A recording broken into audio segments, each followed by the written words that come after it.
সরকারের এত কিসের জ্বালা? এই যাদের বদলি করা হয়েছে তাদের হয়ে যে মামলা করছে, সরকারের এত কি? সরকার তো একটা নিরপেক্ষ সংস্থা, সবাই সরকারের কাছে সমান। তা আপনি এত ট্রান্সফারে ভয় পাচ্ছেন কেন? তার মানে এটা তো উল্টো দিকটাও তো প্রমাণ হয়ে যাচ্ছে যে আপনার রাজ্যের কিছু অফিসার আপনার হয়ে কাজ করতে চাইছে। যে নিশ্চয়ই এমন কিছু আছে যে এরা থাকলে সেটা সম্ভব, আর এদের ট্রান্সফার করে যাওয়ার জন্য এটা সম্ভব না, তাই জন্যই নিশ্চয়ই মামলা করছে। নিশ্চয়ই ভোটের জন্য এরা কোনো বাড়তি সুবিধা নিশ্চয়ই সরকারকে বা তৃণমূল কংগ্রেসকে দিচ্ছিল। যে সরকার তো মামলা করেছে, কিন্তু যাদের বদলি করেছে তারা তো কই মামলা করলো না। গদি নড়ে যাওয়ার ভয়। এবারে তো ভবানীপুরে খুব ভালো ফাইট হবে যে এবারে কেন নন্দীগ্রামটা আপনি ছেড়ে দিলেন, ভাইপো কেন গিয়ে দাঁড়ালো না নন্দীগ্রামে, এত ভয় পায় কেন? আমরা দেখেছি এই যে অভয়ার ঘটনা ঘটলো, তার অন্যতম কারণ কি? কোনো সিকিউরিটি ছিল না। এখানেও যে এই লিফটে যে মর্মান্তিক ঘটনা ঘটেছে, তার কারণ কি? কোনো সিকিউরিটি ছিল না। এই লিফটগুলো মেনটেনেন্স হয় না, মেনটেনেন্সের জন্য প্রাইভেট কোম্পানিকে দেওয়া আছে, সেইখান থেকে টেন্ডারের পয়সাগুলো খায়, আর সেই টেন্ডারের পয়সাগুলো সোজা যায় কোথায়? না ক্যামাক স্ট্রিট আর কালীঘাট। আরে উদ্ধার কাজটা করবে কি? পয়সা খেয়ে বসে আছে তৃণমূল। যারা উদ্ধার কাজের লোক তারাও ঠিকমতো উদ্ধার করতে জানেন না, কোনো টেকনিশিয়ান নেই, উদ্ধারটা করবে কি? এদের সুন্দর গেট করে দেখাচ্ছে, দেখো আমার সরকারি হসপিটাল কি সুন্দর গেট, আর বাইরে একটা ন্যূনতম লিফটের সিকিউরিটি পর্যন্ত নেই। চিকিৎসা কি হবে? সেই আরজিকর হসপিটালে ট্রিটমেন্ট হয় নিয়ে কোনো মন্তব্যও করছেন না না, না, টুইট মুখ্যমন্ত্রীর করছেন না। পরিবারের লোকজন কতজন এই সরকারি হসপিটালে ট্রিটমেন্ট করে? আগের বারে ভোটের আগে পা ভেঙেছিল, তিনি এসএসকেএমে গিয়েছিলেন। এবারে যদি ভোটের আগে ওনার কিছু হয়, তিনি আবার এই এসএসকেএমে যাবেন বা এই সরকারি হসপিটালে যাবেন। পশ্চিমবাংলায় আছেটা কি আপনি বলুন তো? এই যে আরজি করে যে লিফটগুলো চলে সরকারি দপ্তরে, যত লিফট চলে তার মেনটেনেন্সই করে না সরকার, সব প্রাইভেটে টেন্ডার দিয়ে রেখে দিয়েছে। পয়সাগুলো যে মাথাগুলো আছে তৃণমূলের, তারা খায়। তো লিফটগুলো চলবে কি করে? এটা শুধু আরজিকর বলে না, সমস্ত সরকারি দপ্তরে এই একই সমস্যা। এবং সরকারের দায়িত্ব নেবে যে মানুষটা মারা গেলে, এবং এই ঘটনাটা ঘটতেই থাকছে। এটা শুধু আজকে আরজিকর বলে আপনারা যারা মিডিয়া পার্সোনাল রয়েছেন তারা এটাকে নিয়ে তুলে ধরেছেন, কারণ এটা মিডিয়ায় একটা খবর হয়েছে। এরকম সারা পশ্চিমবাংলা 1000-এর ওপর ঘটনা আছে যেটা মানুষ জানে না। এই লিফটগুলো মেনটেনেন্স হয় না, মেনটেনেন্সের জন্য প্রাইভেট কোম্পানিকে দেওয়া আছে, সেইখান থেকে টেন্ডারের পয়সাগুলো খায়, আর সেই টেন্ডারের পয়সাগুলো সোজা যায় কোথায়? না ক্যামাক স্ট্রিট আর কালীঘাট। এটা শুধু লিফট বলে শুধু নয়, যত টেন্ডার পশ্চিমবাংলাতে হচ্ছে সারা পশ্চিমবাংলা জুড়ে। আরে উদ্ধার কাজটা করবে কি? পয়সা খেয়ে বসে আছে তৃণমূল। যারা উদ্ধার কাজের লোক তারাও ঠিকমতো উদ্ধার করতে জানেন না, কোনো টেকনিশিয়ান নেই, উদ্ধারটা করবে কি? আর এটা ঠিক, যদি এই লিফট বা এগুলো যদি মেনটেনেন্স ঠিকভাবে হয়, উদ্ধার কাজ ঠিকভাবে হয়, তারা এই ধরনের ঘটনা ঘটতেই পারে না। কত লিফট আজকে আপনি যদি বিভিন্ন সরকারি দপ্তরগুলো যেগুলো রাজ্য সরকারের মেনটেনেন্স করার প্রয়োজন আছে, কত জায়গায় এই ঘটনা ঘটে, এগুলো মানুষ জানতেই পারে না। এগুলো হলো তৃণমূলের দালাল। তাই এটাই হলো সব থেকে বড় কথা। হসপিটাল অথরিটিটা যখন আরজি করের এর আগে ঘটনা ঘটেছিল, নির্ভয়া কাণ্ড, সেই সময় দেখা গেছিল হসপিটাল অ্যাডমিনিস্ট্রেশনটাই হলো মুখ্যমন্ত্রীর দালাল। এই দালালগুলো কি বলবে?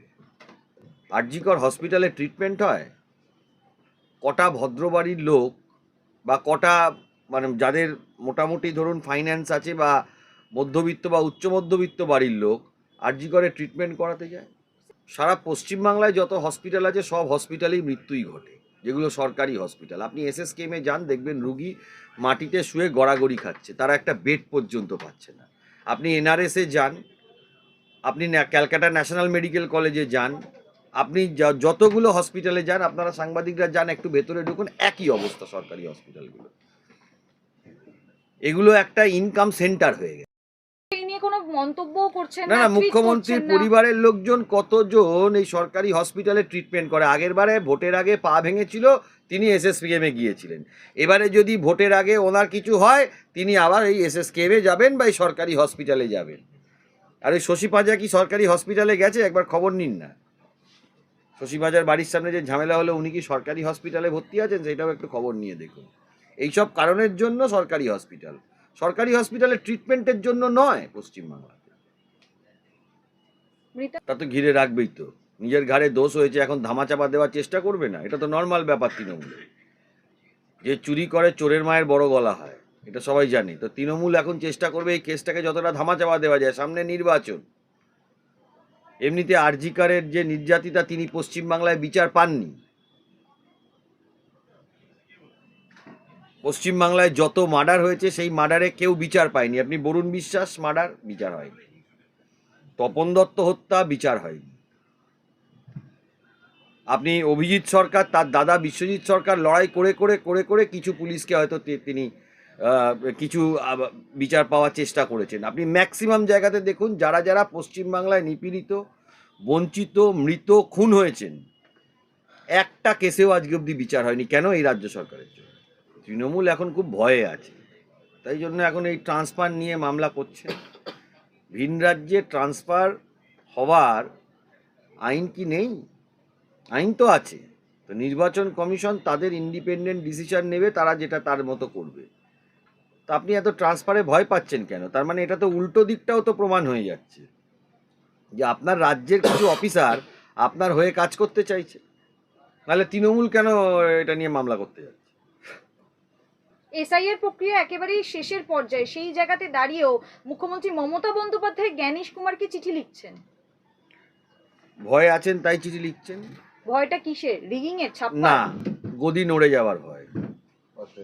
এবারে তো ভবানীপুরে খুব ভালো ফাইট হবে।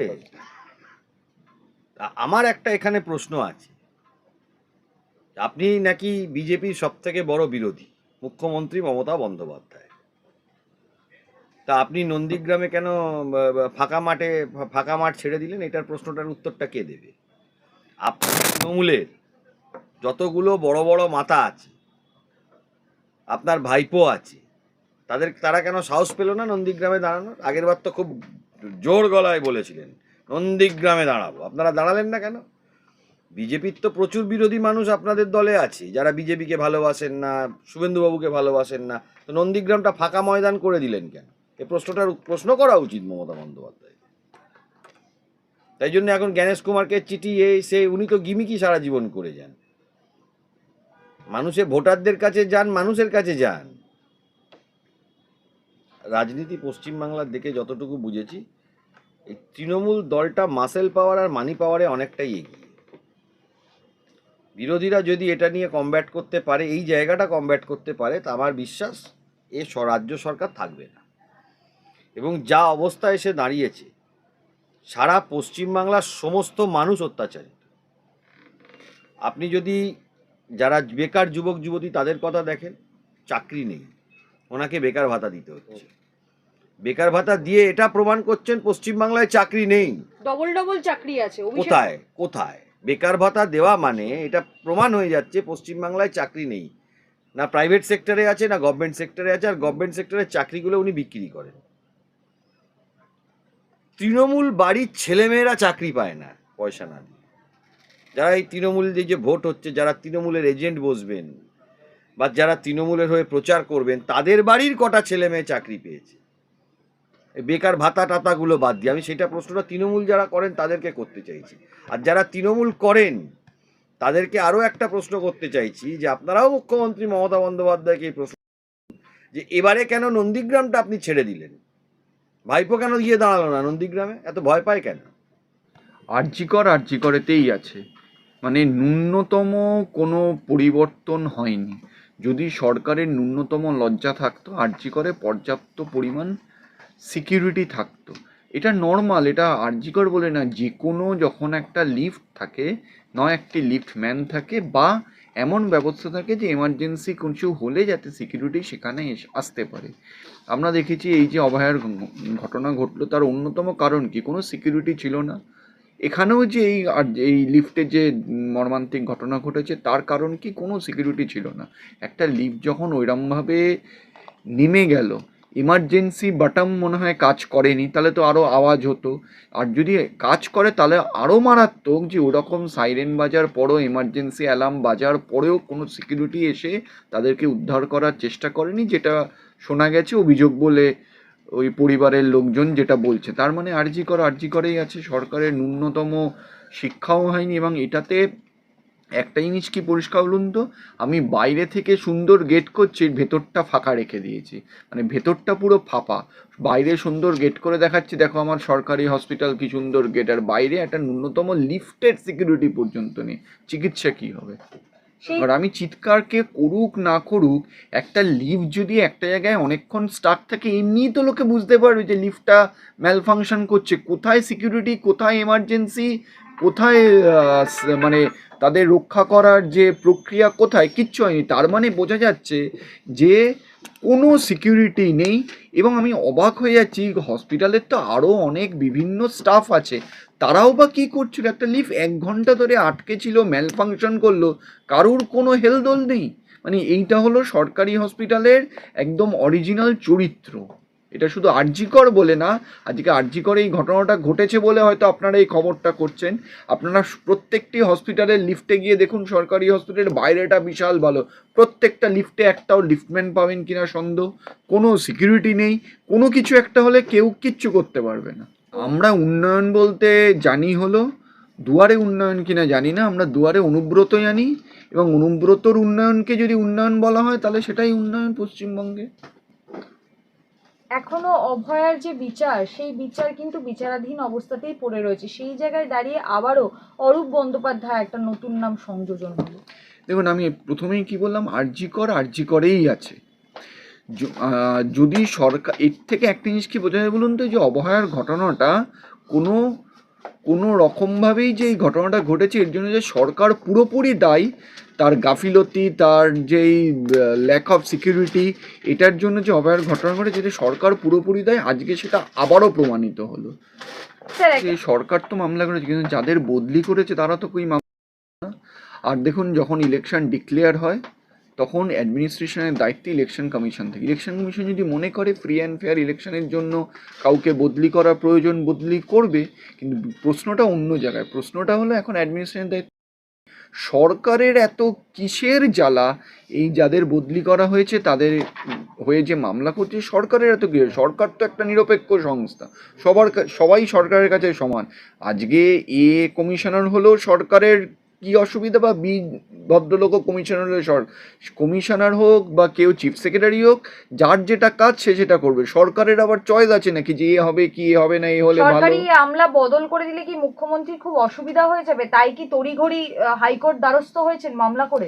দেখুন, এটাতে বরঞ্চ একটা জিনিস তো প্রমাণ হয় যে নিশ্চয়ই এমন কিছু আছে যে এরা থাকলে সেটা সম্ভব, আর এদের ট্রান্সফার করে যাওয়ার জন্য এটা সম্ভব না। তাই জন্যই নিশ্চয়ই মামলা করছে। নিশ্চয়ই ভোটের জন্য এরা কোনো বাড়তি সুবিধা নিশ্চয়ই সরকারকে বা তৃণমূল কংগ্রেসকে দিচ্ছিল। এটাতে তো আরও এটাই প্রমাণ হচ্ছে।